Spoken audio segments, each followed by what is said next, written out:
Bonsoir, je suis Marc Harriman. Je vous retrouve sur YouTube pour la résurrection de Gérard Philippe, un masque en 8K.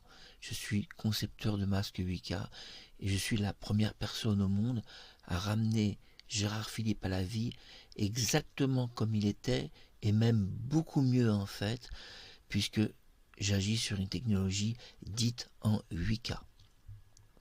C'est-à-dire que vous allez voir à la fin des clichés test caméra où vous allez voir Gérard Philippe en 8K. Donc sa résurrection faciale est 100% identique au vrai Gérard. Et vous savez, j'ai énormément travaillé pour que le masque soit super beau. Vous êtes sur mon software, la syntonisation faciale 3D en masque 8K, deux modes, le mode Pro, le mode Easy. Qu'est-ce qui différencie entre les deux? Le mode professionnel, il n'y a pas de tutoriel, il n'y a pas d'aide, et tout est plus compliqué, et la création de masques est beaucoup plus difficile et longue. En mode easy, tout est plus facile, il y a des vidéos de présentation dans mon logiciel, il y a beaucoup de choses qui permettent aux gens de ne pas se tromper, de ne pas faire d'erreur. Ici, nous voyons le mode easy, mais nous voyons ce qu'on appelle le prélude du mode. Le vrai mode, le voici, je clique sur le bouton, et nous voyons le mode ici qui est assez simple avec quelques boutons, mais c'est suffisant pour commencer un entraînement en masque en 8K. Alors vous savez, j'ai publié d'autres vidéos comme celle de Sophie Marceau. Il y a beaucoup de gens que je ramène à la vie, mais Gérard Philippe me tient vraiment à cœur. Déjà, il habite à côté de chez moi. Enfin, quand je dis il habite, sa fille surtout, puisque sa fille a, je pense, hérité de la maison de son père. Et donc je rends hommage à sa fille, je ramène ton papa à la vie, mais je crois que c'est la volonté et de Dieu et de Gérard, parce qu'on ne peut pas ramener à la vie quelqu'un si c'est pas la volonté du mort, et je crois que Gérard, son esprit est vivant sur d'autres plans, et d'ailleurs il croyait en cela lui-même, puisqu'il déclarait qu'il pouvait se glisser dans d'autres personnes, donc il croyait en la résurrection et la réincarnation, peut-être d'une autre manière que la croyance ordinaire. Ici, nous voyons donc le masque facial. Il y a eu évidemment un pointage très précis par l'intelligence artificielle en rouge et l'intelligence humaine en bleu. Et ici, nous voyons donc mon interface en mode easy, c'est-à-dire très facile. Ce qui est très important, c'est de voir l'historique d'un entraînement. Vous savez que ça, j'y tiens beaucoup parce que quand un entraînement est terminé, l'important est d'avoir accès à l'historique. Ici, vous voyez les encodeurs. Alors j'ai créé mon propre encodeur qui est l'encodeur Gérard Philippe, et tous les fichiers que vous voyez, c'est la possibilité de créer en 8K le visage de Gérard Philippe à la perfection faciale. Et en fait, vous allez voir dans les tests caméra qu'on obtient même beaucoup mieux que la perfection. On obtient la résurrection de Gérard exactement comme il est, aujourd'hui s'il est vivant quelque part.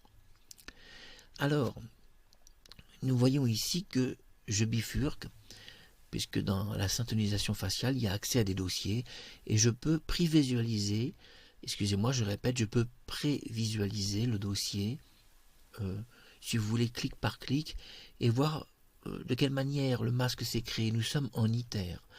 Pour créer une résurrection de Gérard Philippe faciale qui soit parfaite, il faut 420 000 ITER. On ne peut pas, à moins de 420 000 ITER, le faire.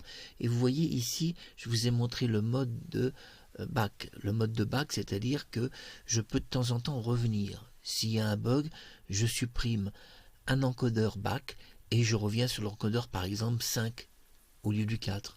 Donc si vous voulez, il y a un encodeur que j'utilise, mais au moment où le masque se crée, va se créer des copies de l'encodeur sécurisées, ce qu'on appelle des back copies. Ces back copies vont permettre de pouvoir revenir à un temps précis si jamais l'encodeur avait raté.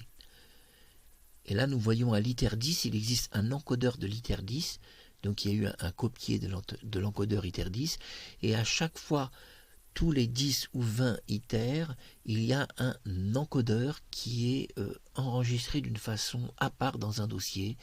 Et ça m'aide beaucoup parce que ça évite les bugs. Et si j'ai un problème, que j'ai un bug et que le masque il n'est pas réussi, qu'il y a un problème, hop, je détruis un encodeur, c'est-à-dire un encodeur back, par exemple l'encodeur back 7, je le détruis, me disant qu'il y a eu un bug sur le 7, donc je supprime le dossier 7 et quand je vais relancer l'entraînement, il va repartir du dossier 6, qui fait que ça annule tous les bugs possibles. Et ça, j'ai trouvé que ça, pour empêcher qu'il y ait des bugs, c'est de créer des encodeurs back. Et ça marche très très bien. J'ai eu 2 bugs terribles et je me suis sorti en 1 seconde.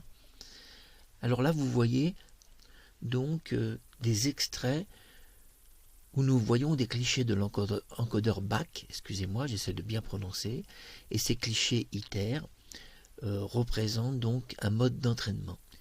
Vous voyez une de mes photographies sur votre gauche, et vous voyez une photo de Gérard. Et vous voyez des zones un peu floutées. C'est quoi? C'est le masque.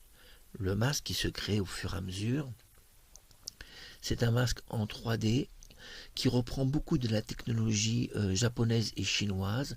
Vous savez qu'un Chinois a créé le SFM, qui est un logiciel chinois créé à Washington. C'est un universitaire qui permet de créer une 3 dimensions, même si on n'avait pas tous les clichés de la personne.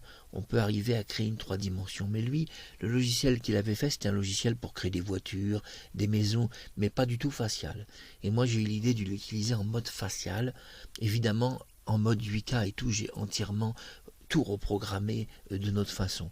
Je précise que je suis programmateur de logiciels et que j'utilise 2 façons de programmer, la façon de l'Autorone qui est utilisée par Microsoft et la façon de Microsoft Visual, le Visual qui est un logiciel qui vous permet d'encoder. Vous écrivez un script, le script est écrit manuellement sur un CDM noir et vous allez cliquer sur voir le script, et si votre script il est très bien fait, vous allez avoir un visuel parfait. Donc ça, c'est Microsoft qui a créé le Visual Script qui est très très bien. Donc on peut, tant qu'on est à l'intérieur du logiciel, on peut faire tous les échecs qu'on veut. On a un Visual Script qui vous indique les erreurs en plus. Donc quand il y a une erreur, il suffit de mettre pause. Vous écrivez une ligne de code et vous écrivez pause. Donc ça supprime les échos et les erreurs de tous les logiciels. Pourquoi les logiciels ont des défauts? Parce que les fabricants ne désirent pas mettre de ligne de code qui s'appellerait pause. Ils ne désirent pas mettre de pause dans leur logiciel parce qu'ils cherchent à en vendre de nouveau. Voici la résurrection, voilà à quoi ça ressemble, voilà le final, voilà la résurrection de Gérard. Et vous voyez, c'est de toute beauté faciale. Et il peut apparaître de tous les côtés faciaux, puisque le masque est un 180 degrés pur. Et regardez comme il est beau. Ah ça va très au-delà d'une simple photographie. Nous sommes en masque 8K de technologie. Donc c'est-à-dire que Gérard revient à la vie avec la technologie de caméra actuelle professionnelle réservée pour le grand cinéma hollywoodien. Parce que le 8K, croyez-moi, vous n'avez pas de film en 8K dans vos salles de cinéma. Regardez comme il est beau, c'est sa résurrection faciale. Et ce masque obéit dans tous les comportements, le clignotement des yeux, la bouche, le sourire, les dents, tout. Les dents sont virtualisées, Gérard, ses yeux sont virtualisés en 8K. Mais regardez comme il est beau, Gérard Philippe. Il est revenu à la vie. Et je vais vous préparer une vidéo inédite où Gérard va vous parler dans quelques heures avec plein de clichés test caméra. Alors restez sur YouTube.